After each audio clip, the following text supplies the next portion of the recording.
morning po, Big Papa Des. Palis kami ngayon kasi mayroong magbibigay ng biyaya sa ating ngayong araw.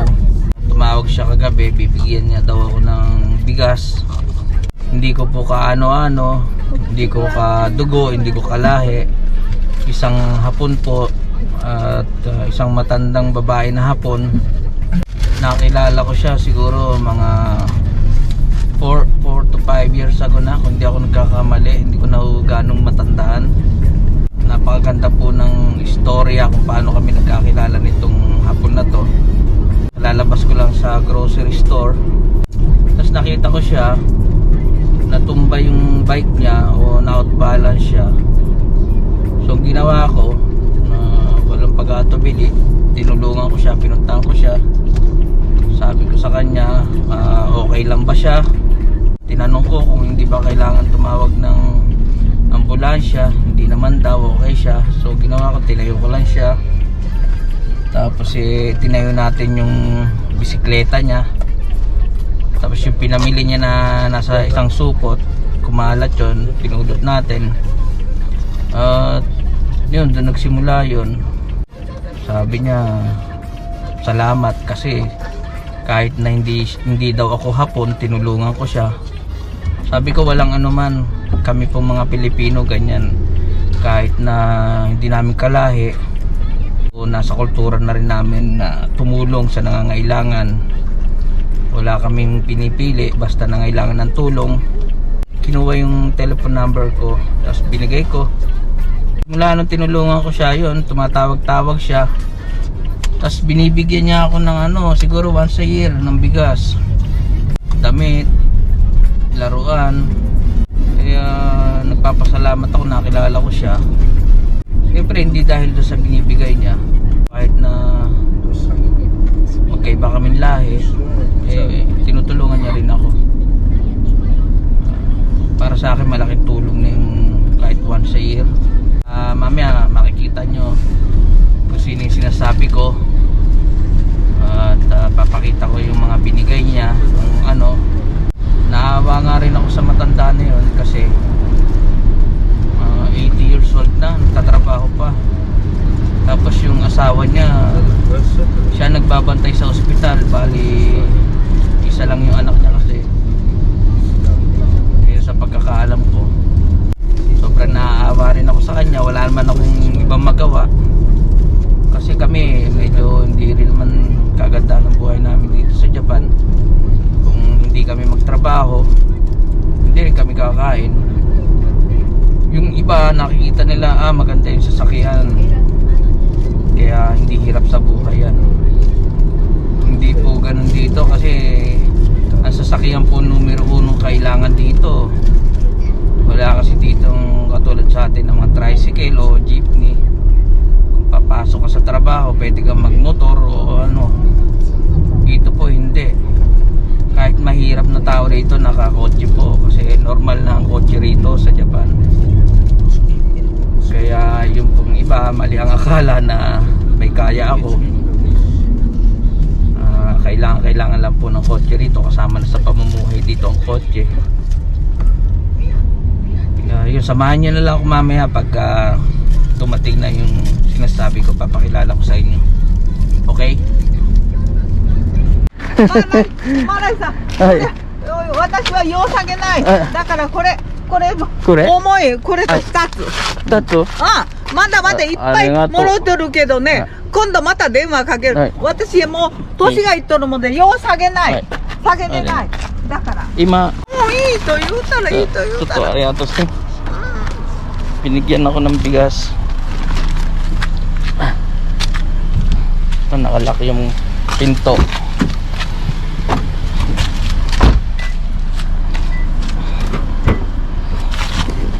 Guys, ayan, bigyan tayong bigas.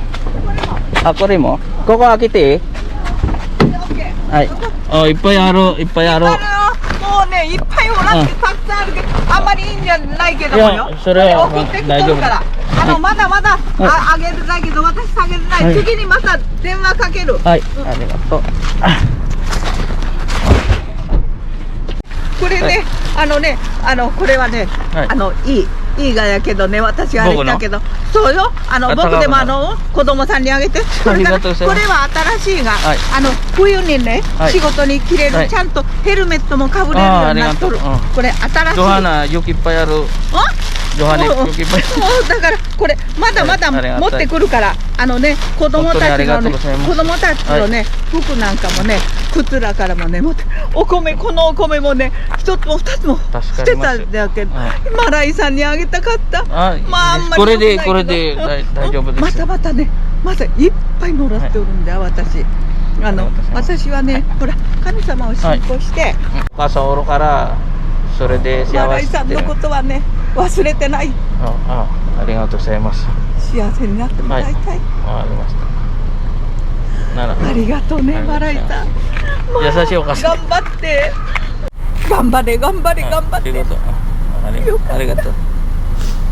ありがとうありね。がとうございます。優しい。いや、それがあそこで、美味しいお肉でも私買って渡したいわ。お肉を子供さんに。これでいいか十分や。待って、私買いたい。Nakakasukasiです。マライさん、Bibigyan pa daw ako ng Nico. お肉はあそこで、はい3人とマライさんの分買うてくるから。待ってますね。あそこで。大丈夫ですか？うん、大丈夫。ね、鶏肉でも何でも構わん。そこで、チキンでも何でもいい？何でもいいです。そうか。ありがとう。わかった今買うてくるから。はい、気をつけて。Nakakatuwa lang, mayroong mga hapon na ganyan, mababait sa kahit na hindi ko siya kalahi. Ang bait niya sa amin. Siguro naintindihan niya yung sitwasyon namin na single father ako, 3 yung anak ko. Yung magkikita kami niya, naiiyak yan pag nakikita niya ako. Kaya papasalamat din ako, nakilala ko siya. Pero yun, malaking tulong sa amin yan, bigas. Binigyan niya ako ng damit. Bibigyan pa raw ako ng, mamimili siya ng mga Nico. Sabi ko wag na, pero pinipilit niya. Baka magtampo naman pagka tinanggihan natin yung ibibigay niya. Lang kahit malayo yung mother ko, parang nakikita ko sa kanya yung pagiging isang ina diyan sa hapon na yan. Kaya yun, sige, mamaya ulit. Hi. あれ、子供さんたちも乗ったったの？おるよ。まあ、気づかんかったわ。自分ばっかり喋って。ねこれ、え、飯田さんや。あれ、そうか。まあ、これ、こんにちは言わんなよ。まあまあ、これ乗っとつし。ありがとうございます。早く食べろ。ありがとう。あら、はい。早く食べ。どう？いつも元気でね。 80になったぞ。 80? あまだ元気。 80いつか死ぬるやろけどもね。それまではまだや、頑張る。まだ。それいつかわからない。ありがとうございます。本当にありがとう。マライさん、ありがとう。なら、気をつけて帰り。はい、気をつけて帰りよ。さよなら。また、電話するね。はい、わかりましたよ。いいなkami。まあ、かわいい。みんながかわいい。子供さんになって。なら、さよなら。さよなら。気をつけて帰るよ。はい。じゃあね、マライさん、ありがとうね。お姉ちゃん、ありがとう。バイバイしてんのよ。した。なんか食べてる。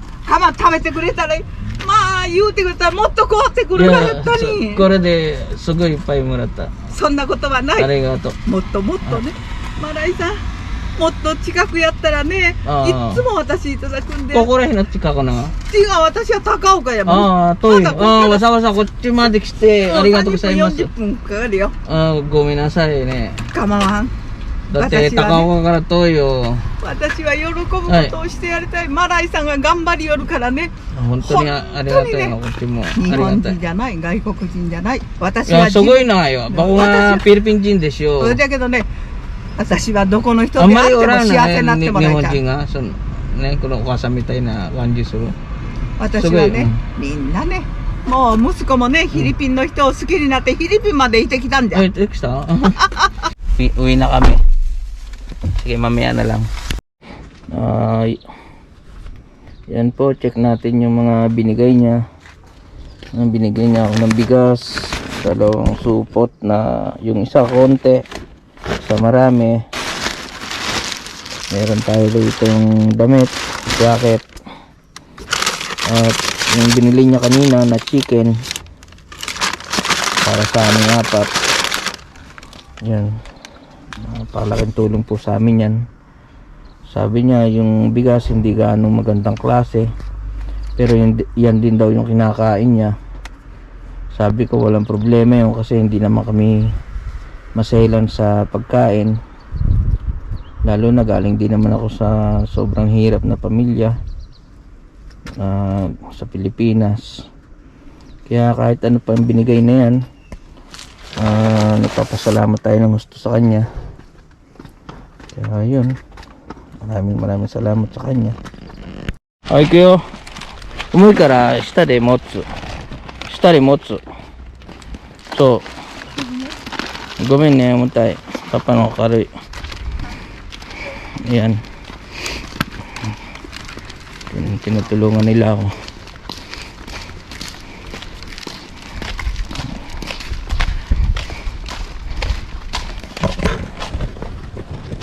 Yan po, sa susunod na video po ulit magkukwento naman ako tungkol sa paano ako nakapag-asawa ng hapon.